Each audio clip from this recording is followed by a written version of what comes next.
when you pull away the disguise. Don't be afraid to really understand the world. Hi gems, it's your girl Ambra, and today's look is solely just about using new products that I just picked up, and I'm quite excited to show you how I use them, specifically women of color.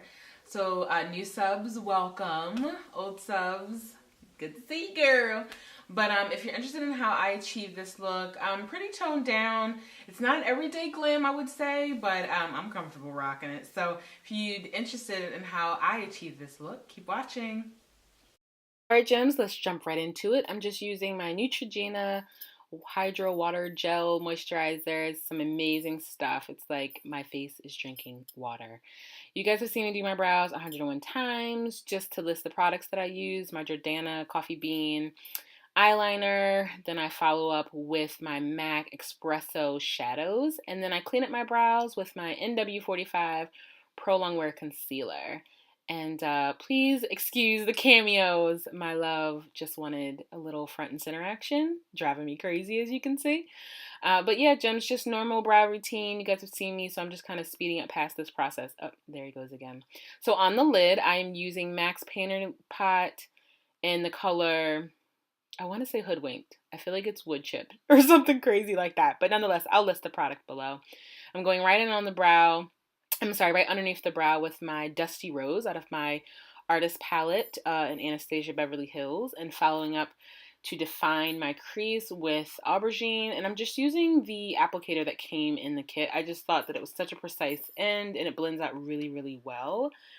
And then right there, I'm just taking a little bit more of Dusty Rose and cleaning up and blending, making sure these really blend really well together so there's no harsh lines. Directly on the lid, I'm using the color Beigly, which has a bit of silver in it. And I'm using this with a flat, a little wet with my Fix Plus foundation brush, because I just feel like I can pack the color on the lid to really give me the best color payoff. And we have another little cameo from my little nugget in the back, but don't mind him. Just applying this on both eye, mobile lid of my eye, making sure that I stay below the crease. As you know, I have hooded lids, so we got to keep that shimmer below the lid. And to define the look even more, I go back into that palette and I'm using the color Coal, and this is just essentially black. And I'm making sure that I'm bringing depth to my eye, blending in with that aubergine, and really making sure all the colors marry together.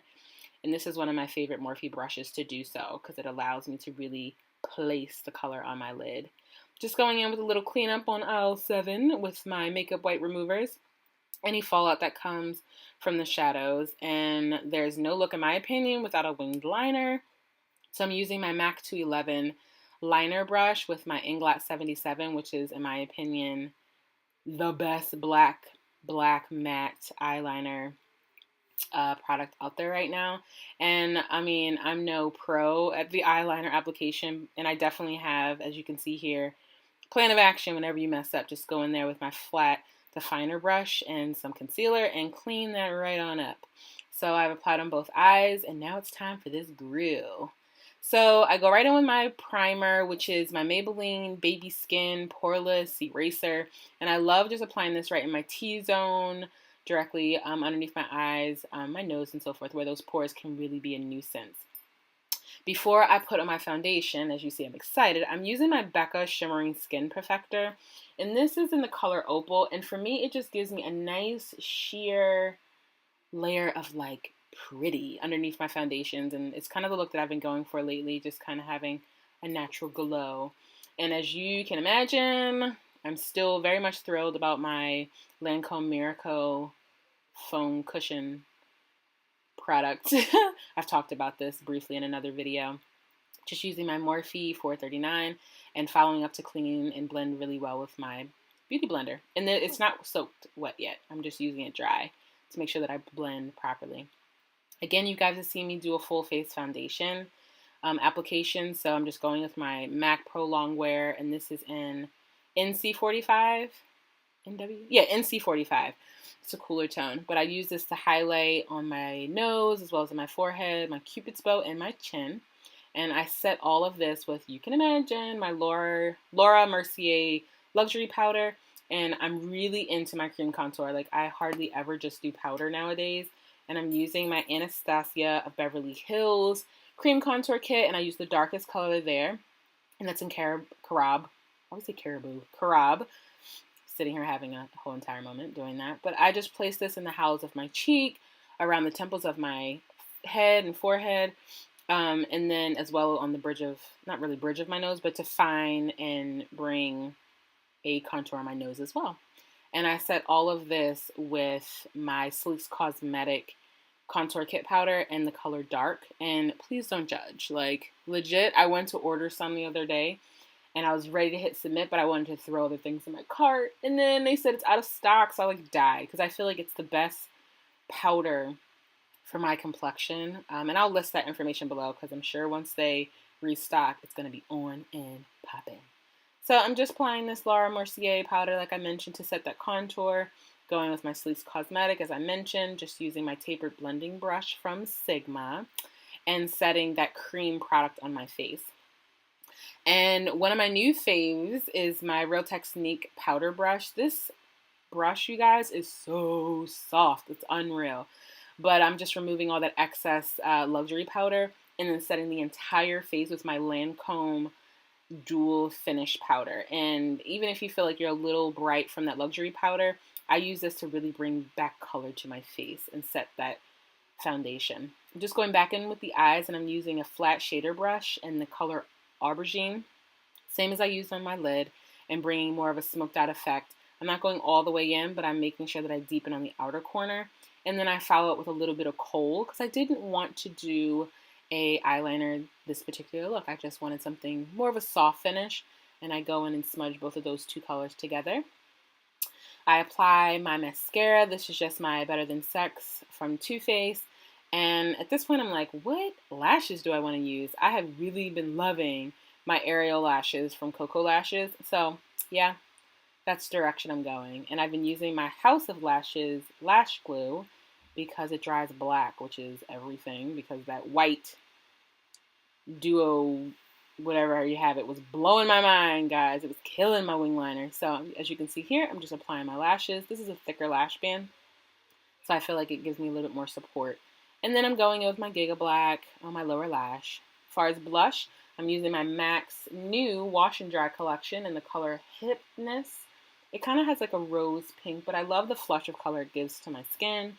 And I go back in with another product, which is a highlight powder in the color Freshen Up.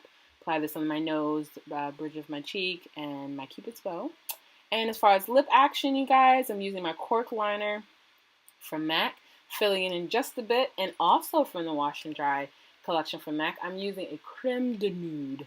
And this is just a cream sheen nude lip, and I love it. So that's it, you guys.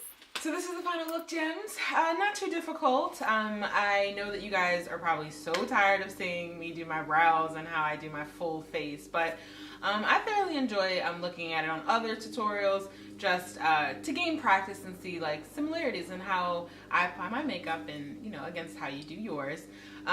Jumping right into it, as you saw, that I only used 3 of the new MAC Wash and Dry collection products because they were not all women of color friendly. As you know, they came with a trio eyeshadow pack, and I just felt like they were way too iridescent. As I've spoke before in my other tutorials, I have hooded eyes, and I mean, I do like a nice shine. I mean, hence me using one today. But if it's just too much, it just isn't something that I want to use on a regular basis. There's no need investing in it. So just to speak solely, sorry, my son had the door open. That was a fly in the house. But just to speak on the 3 items that I did purchase from the line that I felt were universal and something that we all could use. One, the blush, and this is a Frost in the color Hipness.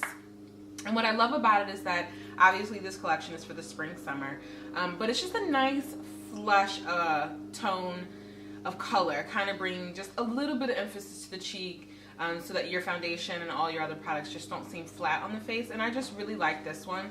From a color payoff perspective, I mean, we're talking about MAC, so we're gonna get a good swatch. So let me try that again. There we go. So it's like a pink. It's like a nice a nice mauve pink, and I really like this one a lot versus there was more like a peach color, and I felt like it just flushed out on my complexion. So again, for your darker toned complexion folks, this was not a bad purchase. I really do like this one, and this is Hipness, and it's a frost. The next product that I got is a highlight powder. I mean, do we have enough of them? Never. And I just thought it was such a pretty gradient of colors. They do say, based on speaking to some of the representatives, that it does turn into a blush because you can utilize this pink color as a blush. But if you mix all three, they're a great highlight.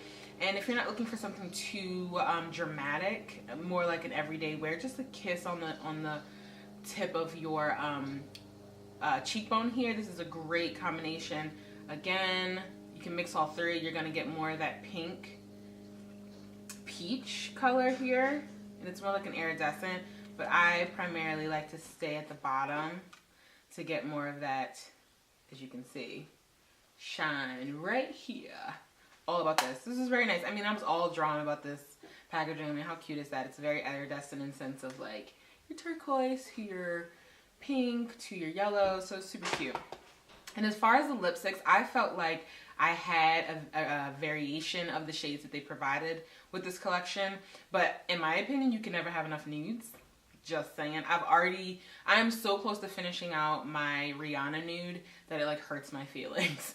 And then I have other nudes as well, but I really like this one because I really don't own any cream sheens, and I felt like this is just a nice nude that could be paired with a really great liner, and I decided to use Cork.